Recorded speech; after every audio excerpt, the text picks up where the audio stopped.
not even mean Bauer's game for? Ahoy there, YouTube! We're back again today for another game review, another special tag team review. I'm here with my 7-year-old son, Sean. Hi. And we are going to be talking about 1313 Dead End Drive, the game of relative danger from Parker Brothers. This is for 2 to 4 players. Age is 8+.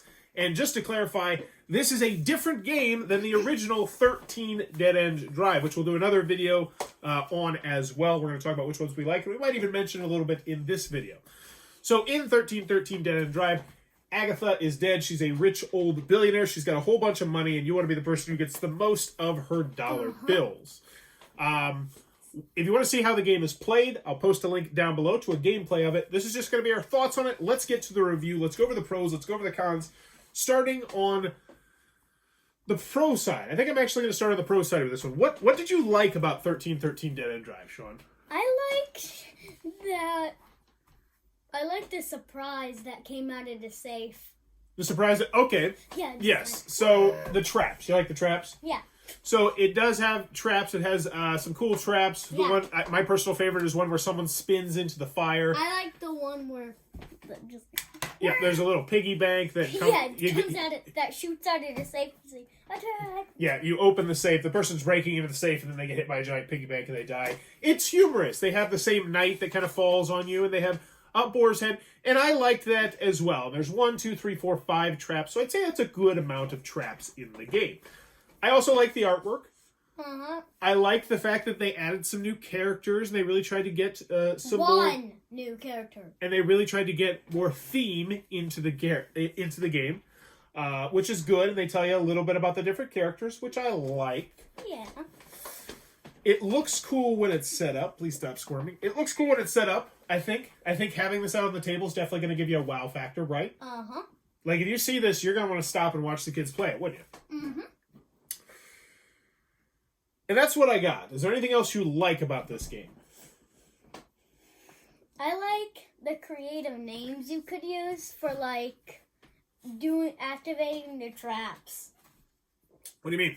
Like, okay, let's go over to the armor. I need to clean it out. Oh, so you like the role-playing aspect of the game. Yeah, that's a fantastic point. It looks like a giant toy. Please stop squirming, buddy. It looks like a giant toy, and you can get into the theme, and we did get into the theme. We had, Pugsley. Oh, no, Pugsley, don't go near the fire. We got into the theme of the game, which I think is really going to help you with this game, because moving on to the cons, I did not like this game. I did not think it was a good game. I didn't think it was good either. And if you're like, should I get 1313 or should I get 13? I think 13 is a okay to good game, but I definitely think it's better than this. Yes. Let's start with the cons. First on the con side, assembly-wise, it's annoying to set up. It's trickier than you would like to be, and there's no good way to really store it. You have to take it apart each and every time. Yes. Which just means you're going to want to leave it set up, but it takes up a good deal of space. So the setup is annoying. Do you want to go over one of your cons, buddy? Yeah. I don't like how you have to reach all the way around the board. All the way around the board to activate the boar's head trap. Yes, this is a good point. He actually pointed out to me when we were talking about this a little bit earlier. All the traps you can access very easily for the most part just by reaching across. It's like, oh, flick this lever, turn this thing.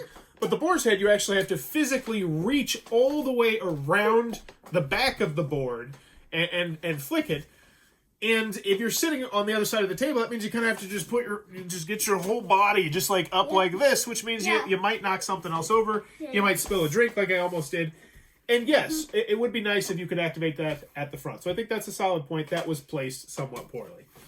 Another con that I have with this game, and I agree with you in it, there is a new money system in this. So in the original 13 Dead End Drive, there was a portrait system, and whoever's picture was on that portrait when the police officer got there, or if you escaped from the house, you won the game. So you had some different alternate ways to win the game. This one, they've replaced it with a money system where everybody starts with $1 million on it, and a couple people start with a little bit more of a money system on it. Yeah, it's good. And then as people die, that money starts to go down to the next person, which in theory is a cool idea, but this game is so incredibly simple and it's so incredibly random. I didn't like it. I like the old system better. I like the idea of this system. But I just like the old system. I thought it was a much cleaner system because in this one, you know, if you escape 3 people, you add up all their money together, and you're just adding a whole extra layer to the game, which I don't think needs to be there. And if you kill the cat, it just goes to pet pals or retirement. Yeah, so it's joking that no one gets that money. It's gone to charity. Now, another con that I have with this, and this really got you upset a good deal, and I can understand why, is there's some really crummy cards in this game. You're going to be getting action cards, and the action cards, a lot of them will say, take someone else's person. Yes. So you'll have a hand of, say, 4, 5, 6 people in your hand, or these are your people you want to escape with a whole bunch of money. You don't want them to die. This card, if you draw this card, just lets you, just stealing it. Yes. Just stealing it. And I think when we played, I think I got it 3 times. Yes. And you got it once. So I obviously... I got it 0 times. No, you got it once at the end, right? Remember? Oh, yeah. So I obviously have a huge leg up on Sean, no matter what strategy I do, no matter how I roll my dice, just because I've taken 2 of his characters, which was a good chunk of his characters. Those cards are terrible. Yes. There's another weird one, which I thought was going to be good when we first started the game, which was how the movement works in this. And it was like, there was a run for it action card, which allowed you to roll 1 dice. Did you not like the run for it action card? I actually did. I thought that was a nice addition to the game. I liked it, but I think I liked not having it better. Okay, that's a fair point. They added extra stuff to the game. Some of it is hit, and some of it is missed. And I feel like someone was like, 13 Dead End Drive, we can't just re-release it. We need to tweak some things. Some of the tweaks hit, but most of them just make a game that already had flaws feel worse, in my humble opinion. I'm not humble. What the heck am I talking about? But what was I saying? There was another comment I was talking about, and then I totally lost my train of thought on it. Oh, the movement in this. So in the original 13 Dead End Drive, you couldn't go 1, 2, 3. You can't go back to a spot you've already been on in this movement. They took it away in this game, which means you pretty much can move all willy-nilly. Yeah. And most of the time, you're going to be able to figure out a way to get your people onto the spaces. Yeah. Because these spaces are how you're going to destroy people, how you're going to kill them and knock them out of the game. Yes. But you get a card for going to those spaces, and what will happen, and what did happen in our game, is that you will very quickly realize that that is the optimal way to get cards, and cards are how you win this game. It's all about cards. You could be rolling nothing but 6s, but if I'm getting cards, I'm going to beat you. It's pretty much just how this game breaks down. The cards are way too powerful, and this just exacerbates that problem and makes it so that if I'm getting cards and you're not getting cards, there's going to be an even wider divide between us, and I did not like that aspect of the game. I can't recommend 1313 Dead End Drive. Can you, Sean? No. It is not a good game. It's got too many issues. Yes. It has way too many issues. Get 13 Dead End Drive if you really want to recreate the feel. So I don't know I'd recommend this to anybody, unless you're just a collector. I think the original game is superior still, and 1313 Dead End Drive, unfortunately. I don't think it's terrible, but I don't think it's good. Oh, and the last con we have of this one. This one was really annoying too, and it just dragged on the game.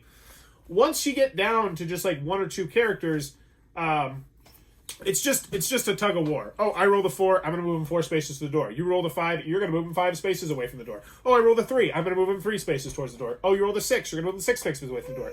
And you're just going to keep doing that until someone's lucky enough to finally get them where they need to go. Or kill them. Or kill them. It's bleh, just poorly designed. The more I think about it, oh, we both punched it. First double punch on Beckham Game Corner. That is 1313 Dead End Drive. If you're enjoying what we're doing, please be sure to click on that subscribe button down below. If you want to support the channel, consider clicking on that Patreon link down below or buying something off Amazon Associates link down below. And in the comments below, let me know if you could add a new trap. So let's say they're going to do another version. They'll call it 131313 Dead End Drive. What would be a trap you would like to add to the house? I'd add...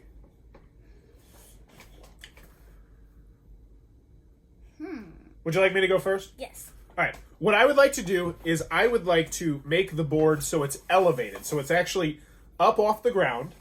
And then I would also like to add a moat around the outside. And so, like, certain spots in the floor might open up. And if you were on that spot, you would fall down through there. But maybe there might be a chance that you might pop up in the moat sometime. So maybe unexpectedly someone would come back from the dead and be like, oh, it was fine, I was just in the bathroom, or I got sucked down in this moat and I fought an alligator and now I'm back. Something that might potentially bring people back.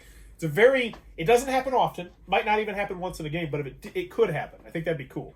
What do you think, though? I would want mine to have like a theme of a holiday, like it was like So would this be a Christmas house instead? Like everything be decorated for Christmas? No, it was like Santa's workshop. Oh, okay. And it was called and it was the toy robots, and they would just, and you had to pull a lever, and the robots would just, you would need AA batteries for the robots, and they would just fly up in the air, then put the fist out, then just punch you out of the house. I think you're onto a cool idea there. So what you're talking about is maybe potentially having different 13 Dead End Drive games, and each one set in like a very different location. Yeah. And so they'd have very different thematic traps. Yeah, and there was another trap That'd be cool. called Santa's statue, and he had his bag up like this, and if you had the card, you could just whack someone down with it. Like, just pull the lever and then just boom! What if there was like a hot cocoa machine that was always constantly like churning hot cocoa, and you could fall into it? Yeah. And it take actual hot cocoa and be like, I'm thirsty. I'm just gonna take this trap. Okay, but let us know. Actually, I have another trap. One more. It's going to be Santa's sleigh. So you jump on it, then it blasts you off to space. Then you run out of air.